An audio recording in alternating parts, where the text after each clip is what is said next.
আপনাদের feasibility report ভুয়া, আপনাদের ইআইএ রিপোর্ট হয় নাই ঠিকঠাক মতো। আপনারা এখানে যে হচ্ছে যানজটের কথা বলছেন সেটা আপনারা নিরসন করতে পারবেন না। এখন সবচেয়ে দূষিত দাবি এগুলো জবাব আপনি দেবেন কিনা আমাকে বলেন।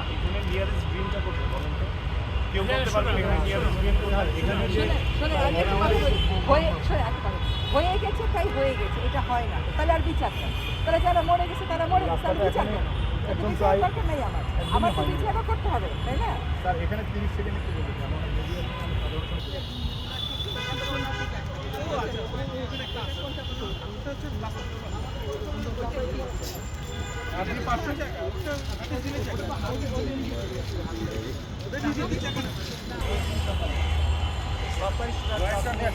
এই গত 15 দিন মধ্যে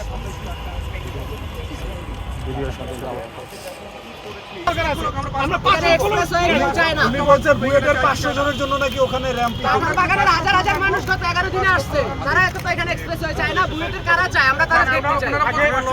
ওরা ধনীদের জন্য তো এখানে এক্সপ্রেস দরকার নাই, আপনারা খেলতে পারে না। আপনারা বিল্ডিং ভেঙে রাস্তা করে, আপনারা উদ্যানে জলাশয়ে হাত দিতে পারবেন না। আপনারা বিল্ডিং ভাঙেন, সব এক করে ভেঙে ফেলেন, ভেঙে ওদেরকে টাকা দেন, কম্পেনসেট করেন। আর ওই স্যারকে এসে বলতেই হবে স্যার কেন রাগ করেছে।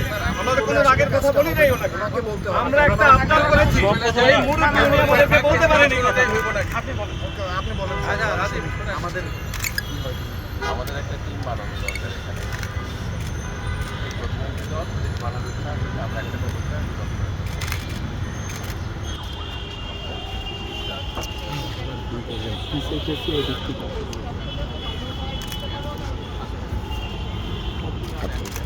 আপনি কোনোভাবেই আপনি আমাদের সাথে এই আচরণ করতে পারেন না।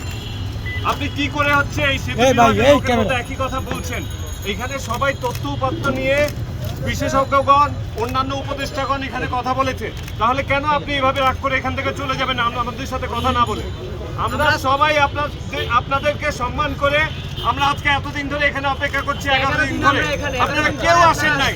আমাদেরকে আর্মি দিয়ে পেটাবে বলে হচ্ছে হুমকি ধামকি দিয়েছেন। এটা কি ধরনের কথা যে আপনি গাড়িতে করে এখান থেকে চলে যাবেন? কার সাথে আপনারা এখান থেকে চলে যাবেন? আমরা যেতে দিব না এখান থেকে। আপনাদেরকে এখানেই সমাধান করে যেতে হবে। এইখানেই আপনারা বলে যাবেন যে আপনারা কি করবেন, আপনারা আমাদেরকে জানান যে আপনারা কি করবেন। আপনাদের জন্য আমরা এতদিন ধরে কষ্ট করছি এখানে, কেন? আমরা কি কোনো অন্যায় কিছু চেয়েছি? আপনাদের ফিজিবিলিটি রিপোর্ট ভুয়া, আপনাদের ইআইএ রিপোর্ট হয় নাই ঠিকঠাক মতো। আপনারা এখানে যে হচ্ছে যানজটের কথা বলছেন সেটা আপনারা নিরসন করতে পারবেন না।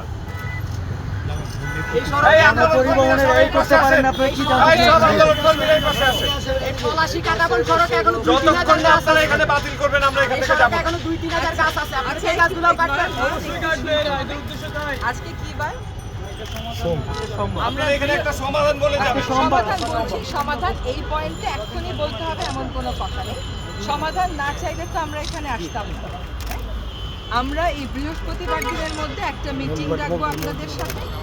সেইখানে অরিজিনাল প্ল্যান কি ছিল, কি নাই, অল্টারনেটিভ কি হতে পারে, এটা নিয়ে আমরা আপনাদের সাথে আলোচনা করব। আপনার স্যার কি বলতে পারেন? স্যার এইটা কেন রাগ করেছেন? আমরা কি কোনো অন্যায় দাবি নিয়ে আসছি? না না না, স্যার আমরা কি কোনো অন্যায় দাবি নিয়ে আসছি? কিন্তু রাগ করে উঠে গেলেন, কিন্তু উনি যে কথাটা আপনি বললেন সেই কথাটা উনিও বলতে পারতেন।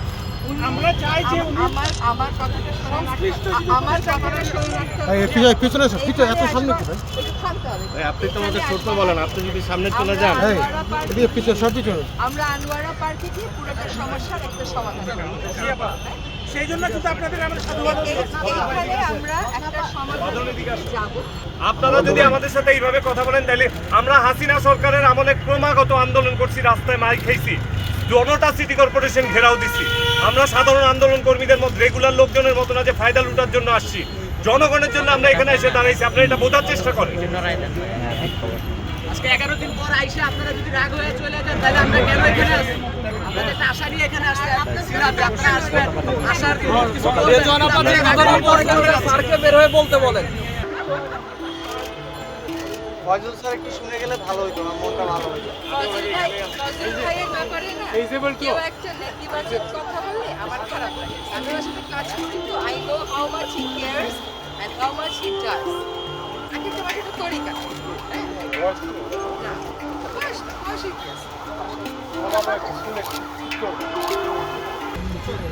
ফ্লেক্সিবিলিটি